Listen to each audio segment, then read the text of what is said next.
Cristiano Ronaldo nggak dipercaya lagi jadi pagar betis Juventus. Bersama saya Rizka Dila, berikut cetak gol harian selengkapnya.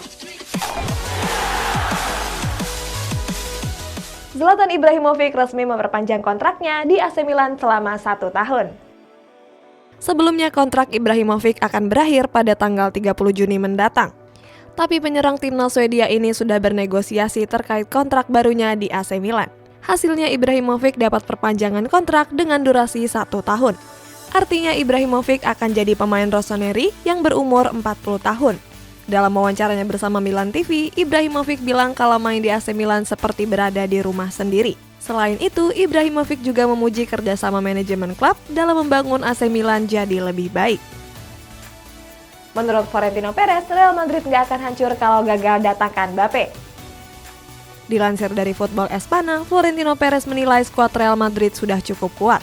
Perez juga bilang skuad El Real punya pemain-pemain terbaik dunia serta punya lini tengah dan pertahanan yang jadi contoh bagi klub lain. Selain itu, Real Madrid masih punya pemain-pemain muda yang bisa diandalkan. Hal ini membuat Perez nggak akan merasa kecewa kalau gagal dapatkan Mbappe di musim depan. Selain nggak bisa memaksakan transfer tersebut di situasi sulit sekarang, Perez juga puas dengan kinerja manajemen klub yang sudah berusaha semaksimal mungkin.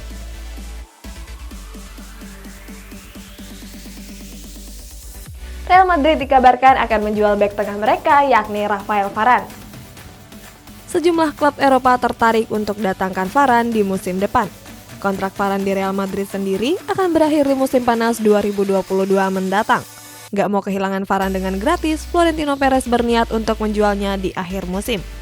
Perez sendiri akan memprioritaskan untuk melepas Varane ke Manchester United. Alasannya The Red Devils sudah lama tertarik untuk datangkan bek timnas Prancis tersebut. Kabarnya Perez akan melepas Varane dengan harga 70 juta euro atau sekitar 1,2 triliun rupiah. Demi bisa datangkan Alex Telles di musim depan, Juventus siap tumbalkan Adrien Rabiot untuk penggantinya. Raksasa Serie A Juventus berhasrat dapatkan bek kiri Manchester United yakni Alex Telles. Bianconeri mengincar Telles untuk gantikan Alexandro yang tampil nggak sesuai harapan. Telles sendiri pernah perkuat Inter Milan di musim 2015-2016 silam. Hal ini meyakinkan Juventus kalau Telles bisa tampil apik tanpa perlu beradaptasi lebih dulu. Dilansir dari Calcio Mercato, Juventus siap berikan gelandang mereka yakni Adrien Rabiot untuk bisa datangkan Telles ke Juventus Stadium musim depan. Jika transfer ini terwujud, Telles bakal dapat kesempatan main lebih banyak. Alasannya, posisi Telles di Manchester United lebih sering dipercayakan kepada Luke Shaw. Untuk memperkuat lini serangnya, Barcelona tertarik untuk mendatangkan Joao Felix. Menurut El Gol, Barcelona siap untuk datangkan Joao Felix di musim depan. Alasannya wonderkid asal Portugal tersebut punya potensi besar dan bisa jadi investasi jangka panjang klub. Joao Felix sendiri diharapkan bisa menambah daya gedor Barcelona bersama pemain-pemain lini depan lainnya. Joao Felix juga bisa jadi tandem yang apik untuk Messi. Sayangnya di masa pandemi saat ini, Barcelona kesulitan datangkan pemain mahal tanpa harus jual pemain bintangnya terlebih dulu. Sedangkan Atletico Madrid baru akan melepas Joao Felix dengan harga 120 juta euro atau sekitar 2 triliun rupiah. Pelatih Barcelona, Ronald Koeman bilang kalau Barcelona bukan tim kuat La Liga musim ini. Walaupun menang telak atas Getafe kemarin, Ronald Koeman anggap Barcelona bukan tim kuat yang bisa merebut gelar juara La Liga musim ini. Menurut Koeman, Barcelona nggak lebih kuat dari ketiga pesaingnya yakni Real Madrid, Atletico Madrid, dan Sevilla. Di sisa pertandingan yang ada, Barcelona juga harus menghadapi lawan-lawan yang cukup kuat. Koeman juga bilang akan tetap fokus pada laga-laga sisa pertandingan. Dia nggak akan menyia-nyiakan kesempatan dan akan terus berjuang sampai laga terakhir.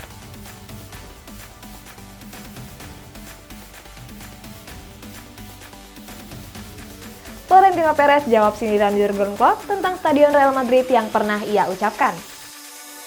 Seperti diketahui, Stadion Kebanggaan Real Madrid yakni Santiago Bernabeu sedang direnovasi.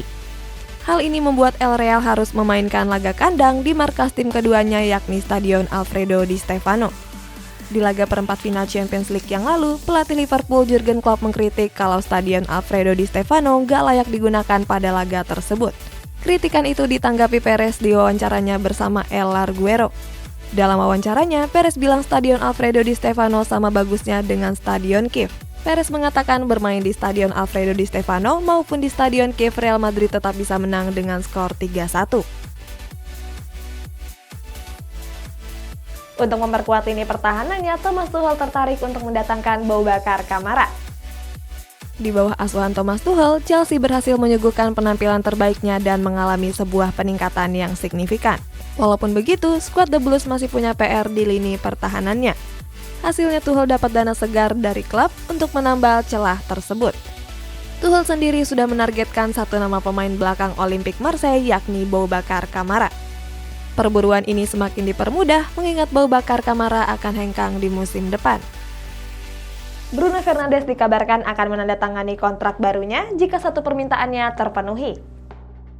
Bruno Fernandes bersedia perpanjang kontraknya kalau Paul Pogba juga ikut bertahan di Old Trafford. Menurut Bruno Fernandes, Pogba adalah pemain penting yang bisa bawa Manchester United memenangkan gelar di musim depan. Kontrak Bruno Fernandes sendiri baru akan berakhir di musim 2024-2025 nanti. Berkat penampilan apiknya, Bruno Fernandes akan dapat kenaikan gaji mencapai 230.000 euro atau sekitar 4 miliar rupiah per pekan. Borussia Dortmund tegaskan akan mempertahankan Erling Haaland pada musim depan. Erling Haaland jadi incaran sejumlah klub raksasa Eropa. Haaland pun diyakini akan hengkang dari Borussia Dortmund seandainya gagal nembus zona Champions League untuk musim depan.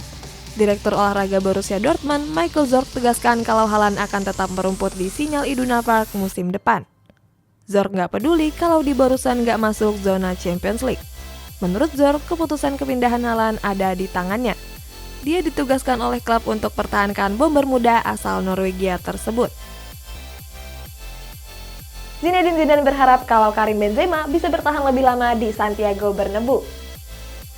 Real Madrid berhasil datangkan Benzema dari Olympique Lyon pada tahun 2009 lalu.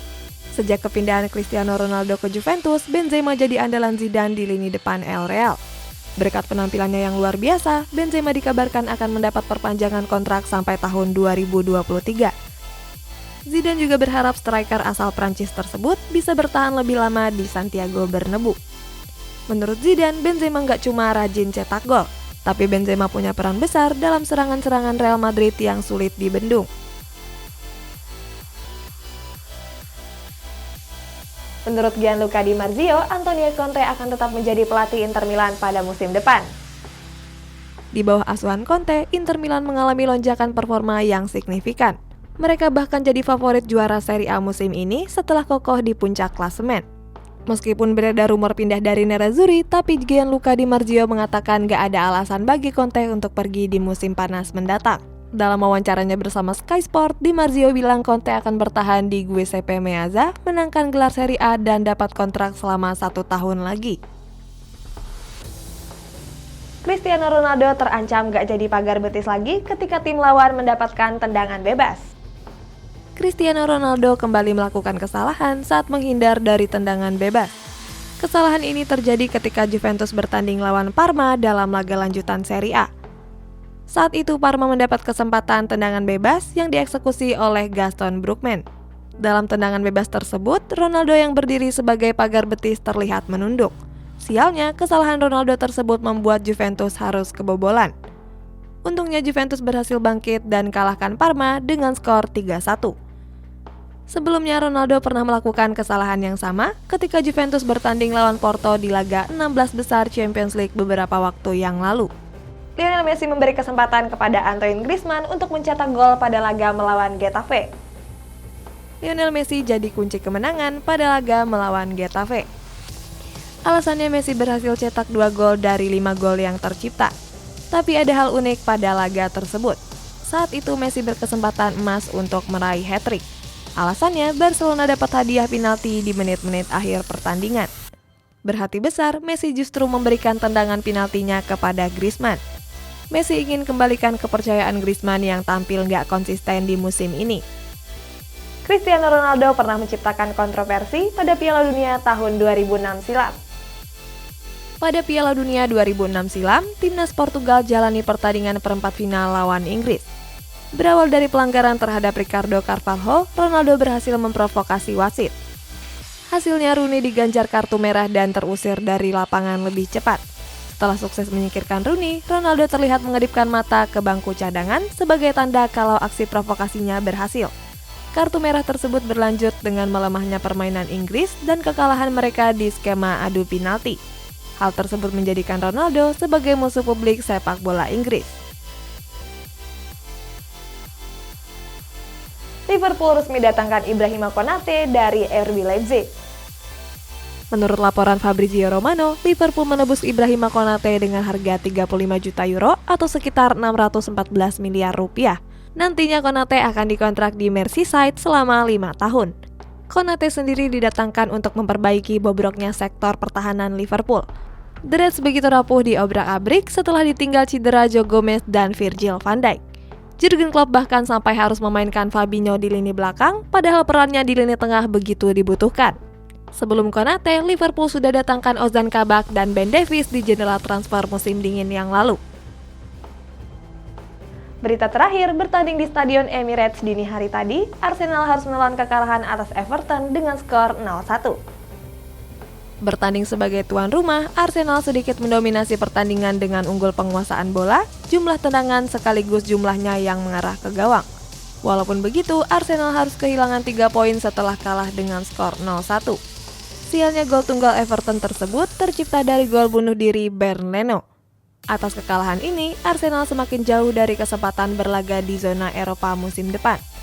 Skuad The Gunner terjebak di peringkat 9 klasemen dan selisih 9 poin dari West Ham di peringkat kelima.